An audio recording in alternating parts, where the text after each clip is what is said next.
한 해가 시작된 것 같은데 벌써 한 해의 끝끝에 서게 되었습니다.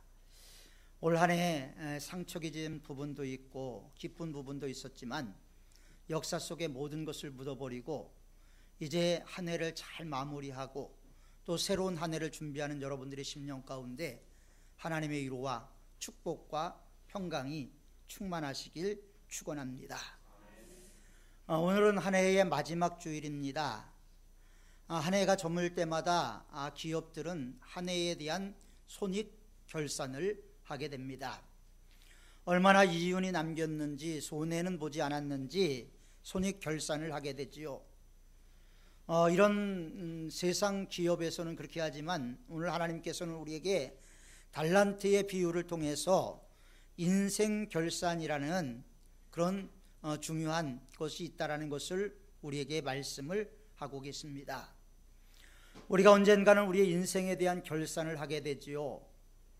제가 한참 글을 쓸 때 그런 글을 쓴 적이 있습니다. 신은 인간에게 60권 내지 70권의 시집을 주었지만 어떤 사람은 일찍 몇 권 읽고 집어치우고 어떤 사람은 자기의 나이에 따라서 읽고 어떤 사람은 남의 것까지 빌려서 읽는 사람이 있습니다. 이렇게 편지를 보냈던 기억이 있습니다. 우리가 세상을 살면서 참다운 그리스도인의 삶을 산다라는 것은 예수님과 나와의 관계 속에서 예수님을 바라보고 예수님을 닮아가는 데서 이루어지게 되는 것이죠. 그러니까 인생의 결산이라는 것도 우리가 예수님을 얼마나 바라봤느냐 여기에 따라서 아주 중요한 결정이 이루어지게 되는 것입니다. 먼저 14절의 말씀을 보면 어떤 사람이 타국에 가는데 종들을 불러서 자기의 소유를 맡긴가 같다라고 말씀을 하고 있습니다. 여기에서 중요한 단어는 맡김이라는 거죠. 맡김. 자, 주인은 자기의 소유를 종들에게 맡겼습니다. 소유권을 이전시켜 준 것이 아니고 종들에게 명의만 빌려준 상황이었습니다. 그러니까 모든 것은 주인의 것이죠. 그럼에도 불구하고 여기서 종들이 깨닫지 못하는 부분도 있고 깨닫는 부분이 있다는 것을 알 수가 있게 됩니다.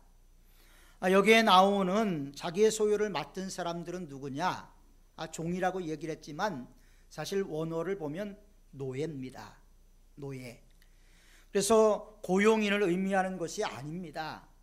그러니까 노예라는 것은 무엇입니까? 주인의 말에 충성하고 주인의 뜻에 따라 살아가는 사람이라는 것이 분명하지요. 우리가 종종 이렇게 성경에 많이 나오지만 원어를 보면 노예라고 나옵니다. 노예는 뭡니까? 주인이 하라는 대로만 하는 사람들을 노예라고 하지요. 예수 그리스도의 종, 이것은 예수 그리스도의 노예라는 것을 말하는 것이죠.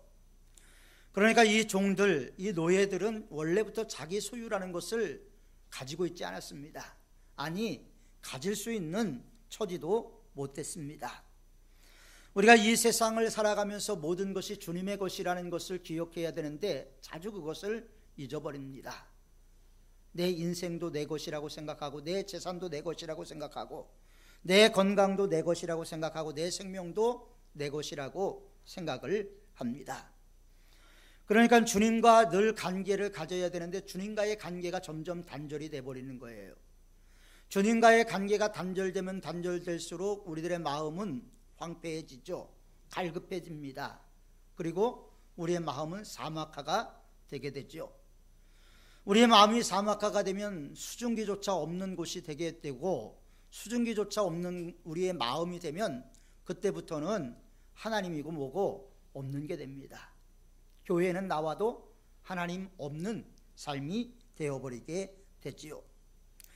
그래서 우리가 하나님과의 관계가 중요하다. 이걸 왜 강조를 하냐면요, 하나님과의 관계가 올바른 사람은 모든 것이 하나님의 것이라는 것을 인정할 수가 있기 때문입니다. 하나님이 나에게 잠시 맡긴 것이다, 이것을 인식하게 됐죠. 그러니까 내가 청지기로서의 사명을 감당할 수가 있게 되는 것입니다. 내 재산도 내 것이 아니다. 내 재능도 내 것이 아니다. 나의 명예도 나의 지식도 나의 직장도 이 모든 것이 내 것이 아니다, 하나님의 것이다 라고 인정을 할 수가 있게 되는 것입니다. 하나님 것으로 인정할 때 하나님과의 관계가 올바로 세워지는 것이죠. 그렇기 때문에 이런 관계를 놓고 우리는 청지기, 가장 잘 신분을 나타내는 단어지요.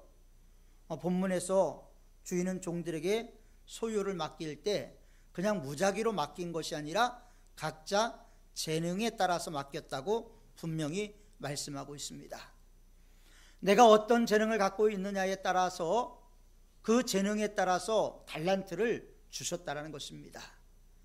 그래서 여기서 달란트를 받았다라는 것은 어떤 사람은 5달란트, 어떤 사람은 2달란트, 어떤 사람은 1달란트, 이 받은 그 이유가 자기의 재능에 있었다라는 것이죠. 그래서 주인은 종들에게 재능대로 모든 것을 맡겼습니다. 그리고 그 주인은 종들과 결산할 때가 있을 것이죠.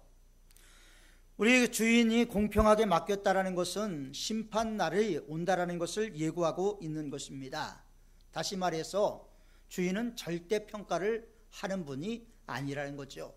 상대평가를 하시는 분입니다.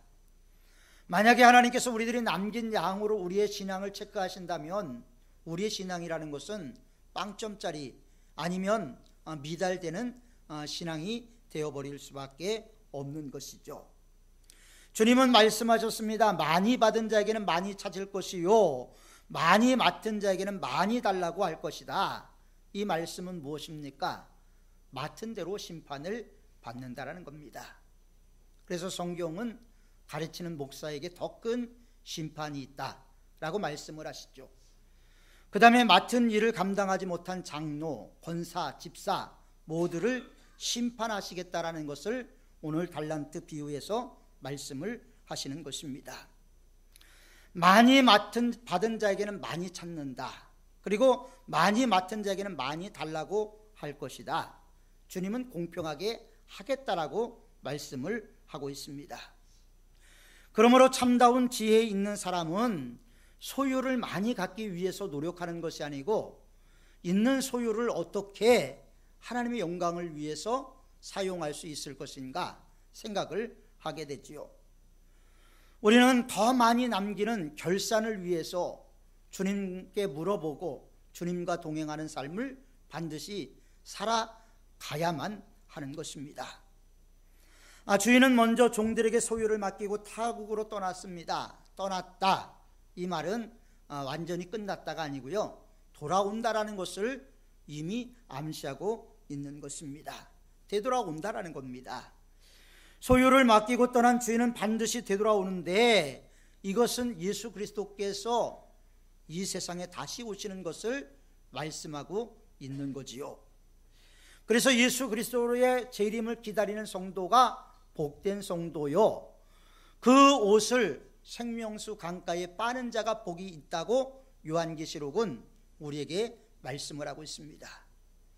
우리는 예수님을 믿는 순간 성령이 우리들의 마음속에 오셨고요, 성령으로 예수 그리스도로 옷을 입었습니다. 그런데 마귀는 그것을 자꾸 벗겨내려고 하지요. 우리가 그리스도 예수와 멀어지게 만듭니다. 자꾸 예수님과의 관계에 금이 가게 만듭니다. 예수님과의 관계가 점점 금이 가기 시작하게 만들면서 예수 그리스도로 입었던 옷을 빼앗기죠. 그래서 요한계시록에는 그 옷을 빼앗기지 않는 자가 복이 있고 그 옷을 생명수 강가에 빠는 자가 복이 있다 말씀을 하고 있는 겁니다. 처음 신앙도 중요하지만 마지막 신앙도 중요하다라는 것을 성경은 우리에게 분명히 말씀을 하고 있는 것입니다. 예수님의 재림이 믿어지는 게 그래서 복이 되는 겁니다. 예수님 오면 오겠지 뭐 보니까 올 것 같지도 않고 이렇게 생각하는 분들이 점점 늘어나고 있습니다. 예수님의 말씀대로 돼가는 것 같아요. 말세에 믿는 자를 보겠느냐. 말세에 믿는 자가 없다고 탄식하시는 주님의 음성을 우리는 들을 수가 있어야 됩니다. 무엇보다도 성령이 교회들에게 하시는 말씀을 들을 수가 있어야 되는데 그 말씀은 우리에게 생명을 주는 말씀이요 은혜의 말씀이기 때문입니다. 그러므로 주님께서 이 세상에 다시 오실 때에 주인이 이 종들에게 와서 결산할 때 어떤 사람은 웃는 사람이 있고 어떤 사람은 우는 사람이 있는 것처럼 마지막에 우리도 그런 모습으로 쓸 때가 분명히 있게 될 것입니다. 먼저 5달란트 받은 종은 가서 장사해서 5달란트를 남겼습니다. 2달란트 받았던 자 역시도 2달란트를 남겼습니다. 그런데 이들에게는 왜 주인이 그것을 맡겼는지를 인식하고 있었던 것 같습니다. 그리고 낭비하지 않았습니다. 헛되이 보내지 않았습니다. 주인이 다시 오실 것을 기다리며 열심히 일하고 충성했다라고 성경은 분명히 말씀을 하고 있지요. 그 결과 주인이 돌아왔을 때 어마어마한 칭찬과 어마어마한 상을 받게 됩니다. 오늘 성경에 나오는 이 부자 주인, 이 주인은 엄청 부자였던 것 같습니다. 당시 한 사람이 하루 노동해서 얻는 그 하루 일당이 한 데나리온이었습니다. 한 데나리온이었는데 한 달란트라는 것은 6천 데나리온이에요. 6천 데나리온이라면 노동자들이 약 20년치를 일해야 벌을 수가 있는 돈입니다. 쓰지 않고 모았을 때 20년 동안 벌어야 하는 돈이었습니다. 그럼에도 불구하고 이 주인은 이것을 갖고 뭐라고 하면 적은 것이라고 얘기했어요. 적은 것. 적은 것이라고 이야기한 것을 보면서 하나님이 얼마나 부유한 분인가, 하나님이 얼마나 풍성한 분인가 하는 것을 우리는 분명히 알 수가 있게 됩니다. 우리는 성경에서 부자 청년이라고 나오죠. 어리석은 부자 청년이라고 나오지만 원어 성경에는 바보 청년입니다. 바보 청년. 그는 부자였지만 바보였다라는 거죠. 왜냐하면 소출이 많아지니까 창고를 더 크게 짓고 여러 해 동안 먹을 양식이 있으니까 먹고 마시고 즐기자. 그때 내 생명을 오늘 취하면 그것이 누구 것이 되겠느냐라고 예수님께서 말씀을 하셨죠. 내가 작은 일에 충성하는 것이 그래서 하나님 앞에는 중요한 것입니다. 우리 하나님은 큰 것을 원하시는 하나님이 아니에요. 작은 것을 원하시는 하나님이시라는 것을 분명히 알아야 됩니다. 우리가 너무나 잘 알고 있는 이 세상에서 11조를 가장 많이 냈던 사람, 락펠러죠. 락펠러는 자기의 11조를 계산하는 직원만 여러 명이 있을 정도로 부자였다고 합니다. 지금도 뉴욕에 사는 시민들은 수도세를 내지 않고 물을 마신답니다. 왜냐하면 이미 락펠러가 지급을 했는데 관리하는 분들이 너무나 관리를 잘해서 많은 이윤을 남겨서 지금까지도 뉴욕 사람들은 수도세를 내지 않는다라는 그런 이야기를 들은 적도 있습니다. 락펠러가 하루아침에 그렇게 됐을까요? 가난한 사람이었습니다. 그럼에도 불구하고 그에게 가장 중요했던 것은 무엇이었습니까? 하나님이었죠. 그는 하나님이 가장 중요해서 하나님 중심으로 모든 것을 살았고 하나님 중심의 삶을 살려고 노력을 했습니다. 처음부터 부자는 아니었죠. 그러나 하나님께서 하나님의 말씀대로 행한 락펠러에게 복을 주셔서 세계에서 가장 많은 11조를 내게 만드셨죠. 또 워나메이커라는 분이 계십니다. 미국의 최신부 장관을 하셨던 분인데 이분은 미국에서 장관을 해달라고 얘기할 때 거절했던 사람입니다. 왜 거절했냐면 나는 교회 학교 선생님이기 때문에 아이들을 주일날 가르쳐야 됩니다. 나는 교회 일이 가장 중요합니다. 이렇게 이야기를 하면서 거절했대요. 그런데 워나메이커가 어떻게 워나메이커가 됐습니까? 이 사람도 어렸을 때 가난했어요. 그가 어렸을 때 가장 자기가 보람을 느낀 것은 여러 시간 일하고 노동을 해서 자기가 성경책을 자기가 가졌을 때 그때가 가장 행복했다라고 이야기를 했습니다. 성경책 한 권 갖기 위해서 엄청난 희생과 또 노동을 했다라는 것입니다. 자기의 소유를 만들기 위해서 노력을 했다. 이것은 무엇입니까? 달란트를 남기는 거죠. 지금이야 중국어 성경을 자유롭게 볼 수가 있지만 중국이 문이 열리고 이제 선교사가 들어가서 제대로 활동을 하지 못할 때 극동방송에서 중국어로 성경을 낭송해 주었던 적이 있었습니다. 그런데 어느 날 중국에서 편지가 한 통 왔습니다. 자기가 또박또박 불러주는 그 말씀에 자기가 받아 적었는데, 성경을 받아 적었는데 언젠가 방송 상태가 좋지 않아서 그 부분을 적지를 못했으니까 다시 한번 그 부분을 방송해 줄 수 있겠느냐, 이런 편지였답니다. 그 편지를 받고 극동방송에서는 몇 월 며칠 날 몇 시에 다시 이거를 낭송해 주겠다 약속을 했답니다. 그리고 그날 성경을 낭송해 주고 얼마 안 있다 편지가 왔는데, 그 중국에 있는 그 조선족이겠죠, 그 성도가 너무나 기쁜 마음으로 편지를 보내왔더래요. 이제 나도 성경을 갖게 되었습니다. 너무나 감사합니다. 여러분, 성경책 하나 갖기 위해서 날마다 새벽 4시에 일어나서 그 성경을 적었던 성도의 모습을 한번 생각을 해보십시오. 새벽 4시에 방송을 했답니다. 그런 사람들의 모습과 우리들의 모습에서 우리는 과연 우리가 예수님을 바르게 믿고 있는가 한번 생각해 볼 필요가 있게 됐죠. 물론 예수님을 바로 믿는다는 것이 무조건 희생하는 것만을 이야기하진 않습니다. 어제 새벽 예배를 마치고 김동호 목사님의 설교 한 편을 들었습니다. 들으면서 참 은혜가 됐어요. 저는 개인적으로 그분을 존경하는 분은 아닙니다만 설교가 참 은혜가 됐어요. 그분이 그렇게 이야기를 했습니다. 좁은 길로 들어가라. 거기다 자기가 성경에 그렇게 써놨답니다. 주님께서 좁은 길로 들어가라 그렇게 써놔서 내가 그 말씀대로 순종했더니 입구만 좁던데요, 들어가 보니까 참 넓은 곳입니다. 이렇게 자기가 써놨다는 이야기를 한 걸 제가 들었습니다. 우리 주님께서 우리에게 주는 것은 어려운 게 아니라는 거예요. 성경 말씀은 우리가 어렵다, 지키기 힘들다 그런 것이 아니고 지키라는 거예요. 그의 계명은 어렵고 무거운 것이 아니라고 요한 1서에 분명히 말씀을 하고 있죠. 그런데 우리는 이미 어렵다, 무겁다 이렇게 생각하고 아예 접근조차 하지 않으려고 합니다. 우리의 마음을 닫아놓고 주님을 바라보니까 주님이 우리 안에 마음에 들어올 수가 없는 것이죠.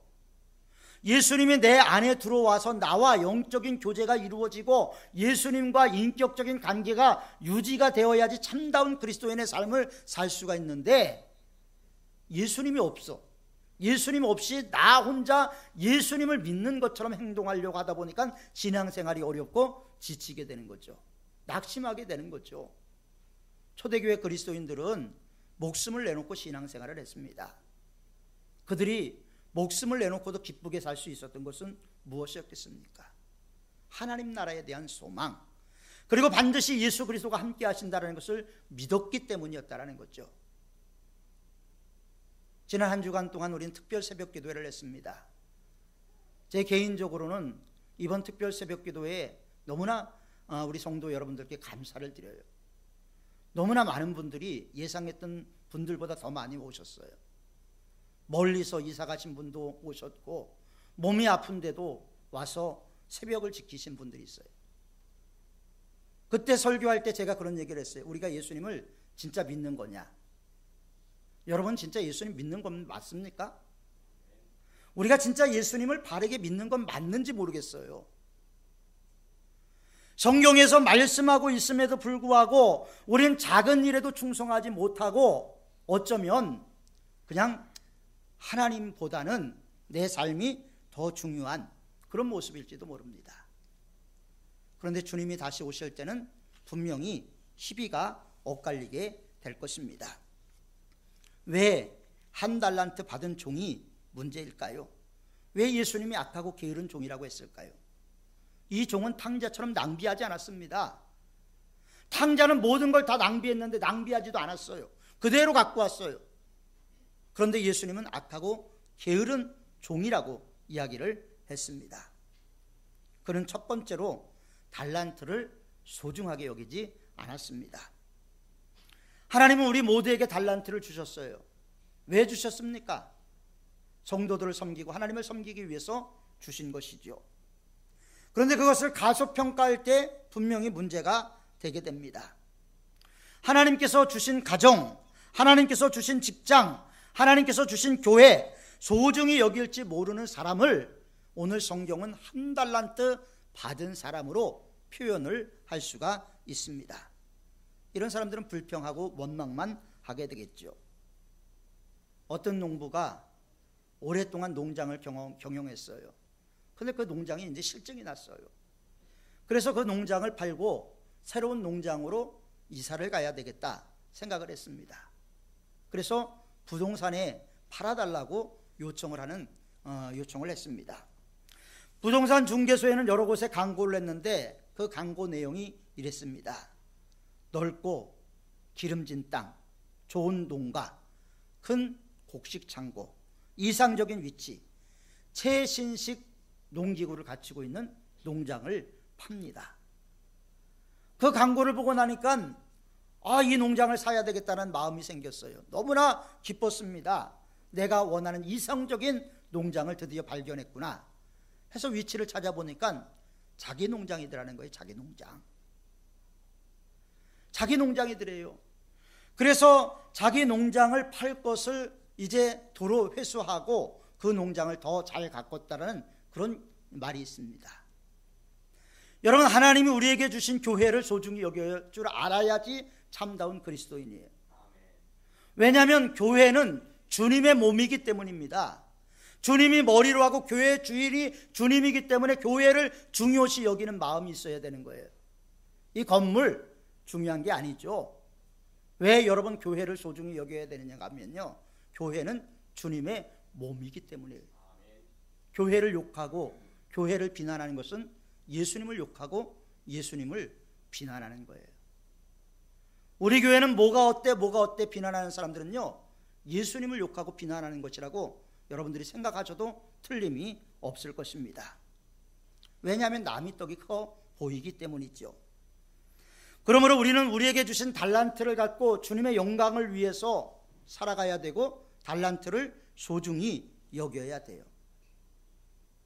만일에 생각하지 마십시오. 만일에 좋은 집에 태어났다면, 만일에 내가 좋은 학교 나왔다면, 만일은 없습니다. 끝난 거예요. 현실 속에서 우리의 실존으로 하나님을 섬기고 교회를 섬겨가야 하는 것입니다. 두 번째로 이 한 달란트 받은 사람 편견에 사로잡혀 있지요. 24절에 보면 굳은 사람이라 심지도 않은 데서 거두고 해치는 데서 모으는 줄 내가 알았으므로. 주인을 어떻게 봅니까? 구두쇠, 노랭이, 수선노 이렇게 보고 있는 거예요. 사실 그 주인이 그랬습니까? 자기의 편견이 자기 편견. 자기의 편견을 갖고 주인을 바라보고 있는 거예요. 여러분, 우리가 성경을 모르면 내 편견을 갖고 예수님을 바라본단 말이죠. 하나님의 은혜를 받지 않으면 내 생각을 갖고 하나님을 바라볼 수가 있게 되는 거예요. 내 생각으로 하나님 바라보면 안 돼요. 우리의 머리로 하나님 이해할 수도 없고요, 우리의 생각으로 하나님은 이해할 수가 없습니다. 그래서 26절에 이 편견을 꾸짖죠. 여러분, 편견은 부정적입니다. 그래서 교회에서 불화를 만들게 됐죠. 내가 마음에 들지 않는 결정이 일어날 수도 있습니다. 그러나 그것이 다수의 의견이라면 그 다수의 의견을 따라갈 용의가 있어야 되는 거예요. 나하고 안 맞을 수 있어요. 그러나 더 많은 사람들이 원하면, 그것이 성경의 정신과 예수 그리스도의 말씀에 위배되는 것이 아니라면 우리는 반드시 해야 되는 거예요. 그런데 별별 수단을 다해서 그걸 막으려고 하는 사람들이 있어요. 실제 있었던 일이래요. 서울 시내 번화가에 어떤 교회에 이 허름한 게시판이 하나 있었답니다. 권사님 한 분이 30여 년 전에 은퇴를 하면서 취임 기념으로 세워놨는데, 이게 나무다 보니까 비바람이 있고 썩어서 아주 보기 흉하게 됐다는 거예요. 그러니까 그걸 보고 안수 집사 한 분이 너무나 보기 흉하다, 저걸 좀 교체해 주십시오. 그리고 목적 헌금으로 50만 원을 했다고 합니다. 그래서 목사님이 전화를 했대요. 그 권사님한테. 권사님, 이게 오래되고 좀 낡고 지저분해서 새 걸로 교체하면 어떨까요? 어떤 집사님이 50만 원 목적 헌금도 했습니다. 그랬더니 그 권사님이 그렇게 얘기했대요. 내 눈에 흙이 들어가기 전에는 절대 안 된다고. 그날부터 목사님이 기도하기 시작했대요. 뭐라고 기도했을까요? 하나님, 권사님 눈에 흙이 빨리 들어가게 해주세요. 웃을 일이 아닙니다. 가정생활, 사회생활, 직장생활, 교회생활, 우리의 고집이 중요한 것이 아니라 예수 그리스도 안에 있는 것이 중요한 거예요. 우리에게 가장 중요한 것은 하나님이 기뻐하시는가, 두 번째 교회의 유익이 되는가, 이게 중요한 거예요. 내 유익이 아니에요. 하나님이 기뻐하시는가, 두 번째는 교회의 유익이 되는가, 이게 중요하다는 거예요. 우리는 이거 필요 없어, 나만 잘 되면 돼, 이런 마음을 가지고 있는 것을 성경은 악하고 게으른 종이라고 말을 하는 겁니다. 그리고 세 번째로 이 종은요, 핑계가 많고 소극적이었어요. 일 잘하고 충성하는 사람들은요, 핑계가 없습니다. 일을 안 하는 사람들이 꼭 핑계를 대요. 말이 많습니다. 헌금 열심히 하시는 분은 헌금에 대해서 이야기하지 않습니다. 안 하는 사람들이 말을 해요. 전도 열심히 하는 사람들은 전도시킨다고 뭐라 그러지 않습니다. 기도생활 열심히 하는 사람은 기도회 하자고 모이자고 그럴 때 투정하지 않습니다. 한 달란트 받은 종은 핑계로만 일관됐어요. 25절에 보면 두려워하여 땅에 감추었다. 왜 두려워했을까요? 혹시라도 한 달란트 갖고 장사했다가 손해를 보면 어떡할까? 두려움이 있었던 거예요. 두려움이 있었어요. 그런데 예수님은 풍랑 만난 제자들에게 뭐라고 말씀하셨습니까? 내니 두려워 말라. 예수님 두려워 말래요. 그런데 두려워하고 있습니다. 최선을 다해서 손해를 봤다고 가정을 해봅시다. 저는 몰라요. 예수님의 마음을 모르겠지만 제 생각에는 이 한 달란트 받았던 사람이 장사해서 손해를 봤다 할지라도 예수님께서 그래, 네가 노력했으니까 잘했다, 다시 한번 일어나 봐라, 위로하고 힘주셨으리라고 생각을 합니다. 데살로니가 전서 후서 3장 11절에 보면, 그래서 교회 안에 있는 사람들 중에서 규모 없이 행하며 일은 아니하고 일만 만드는 자가 있다고 이야기를 했어요. 하나님의 나라는요, 진짜 우리 모두가 함께 할 수 있는 나라가 돼야 되는 거예요. 예수님이 이 세상에 와서 선포한 첫 번째 말씀이 회개하라, 천국이 가까웠느니라. 하나님 나라가 왔다라는 거예요. 그런데 2000년이 지나도 하나님의 나라가 왔다고 얘기를 했는데 그걸 누리는 것은 초대교회 300년 이후에는 그게 다 무너져 버리고 말았어요. 점점 왜 그렇게 타락했습니까? 특별 새벽기도에 말씀드렸던 것처럼 회심의 변질이 일어났어요. 초대교회는요, 세례 한 번 받으려도 3년을 교육을 받았어요. 세례 교육하는 사람들이 얼마나 딱딱하고 불친절한지 몰라요. 불친절한 그 3년간의 기간을 거치고 또 혹시 내부 침입자는 아닌가 의심을 받아야 되고 여기저기 다 조사를 한 뒤에야 세례를 받고 기독교 공동체의 가족으로 받아들여졌단 말이죠. 그렇게 그리스도인이 됐을 때 이분들이 가졌던 감격과 감동은 말로 헤아릴 수가 없었어요. 박해를 받으니까 전도하라는 말도 못해요. 왜? 전도하라는 얘기가 죽으라는 얘기잖아요. 근데도 기독교인들이 기하급수적으로 성장돼서 나중에는 로마를 바꿔놨죠. 로마가 기독교가 되면서 어떻게 됐습니까? 성직자들은 박해를 받던 사람들이 이제 정부로부터 월급을 받았어요. 그리고 로마 관리들의 복장, 옷을 주워 입기 시작을 했어요. 그리고 권력의 중심에 서기 시작을 했습니다. 기독교를 박해했던 사람은 기독교인이 되지 않고서는 사회생활을 하기가 어려웠어요. 회심이 없이도 기독교인이 되어야만 생활을 할 수가 있었어요. 그러다 보니까 교회는 무너지기 시작을 했습니다. 우리는 진정 교회가 교회다워지기 위해서, 하나님의 뜻을 세워나가기 위해서 우리가 헌신하고 노력해야 되는 겁니다. 게으르면 안 되는 거예요. 주인의 뜻을 모르면 안 되는 거예요.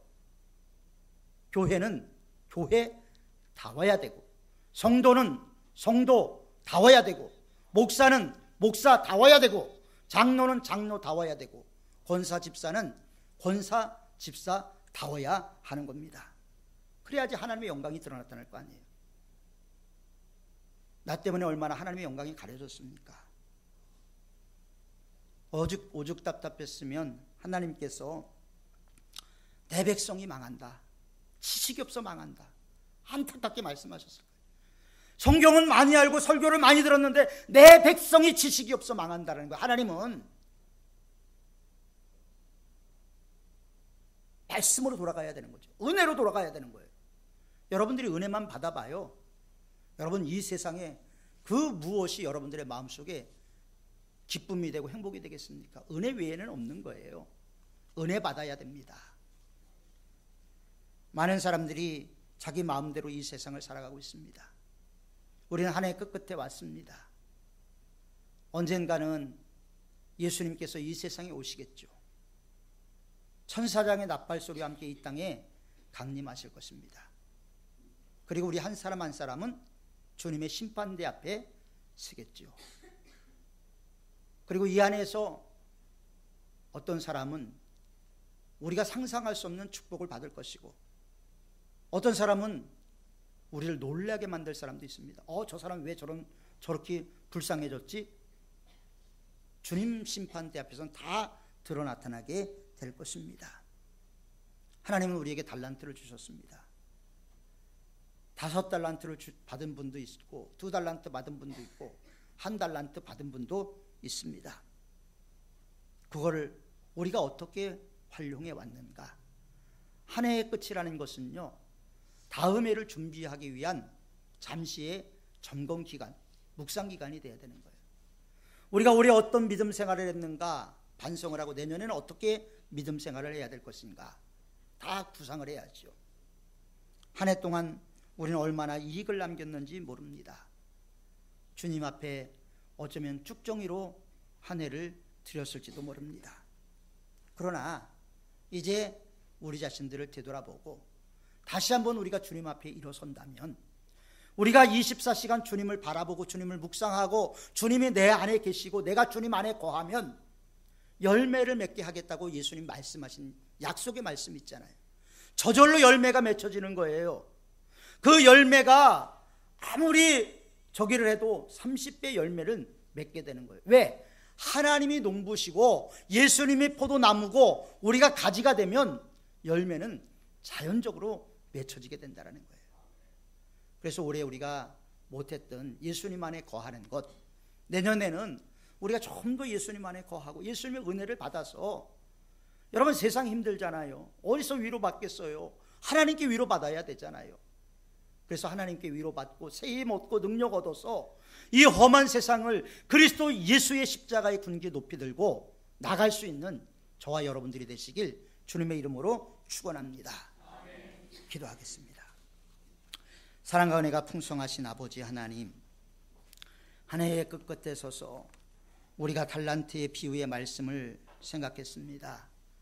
하나님, 우리들의 마음속에 주님께서 주신 달란트를 갖고 무엇을 할까 우리가 다시 한번 생각하게 하시고, 우리의 삶이 진정 보람 있는 삶, 의미 있는 삶, 뜻 있는 삶이 될 수 있도록 하나님 도와주시고 함께하여 주옵소서. 우리는 연약하고 우리는 부족해서 늘 원하지만 육신이 연약해서 마음은 원이로되 실천하지 못하는 부분들이 너무나 많이 있습니다. 주님, 우리의 마음을 강하게 붙잡아 주옵소서. 우리의 심령을 새롭게 하여 주옵소서. 예수 그리스도로 옷 입혀 주옵소서. 예수님의 이름으로 기도하옵나이다. 아멘. 우리 주신 말씀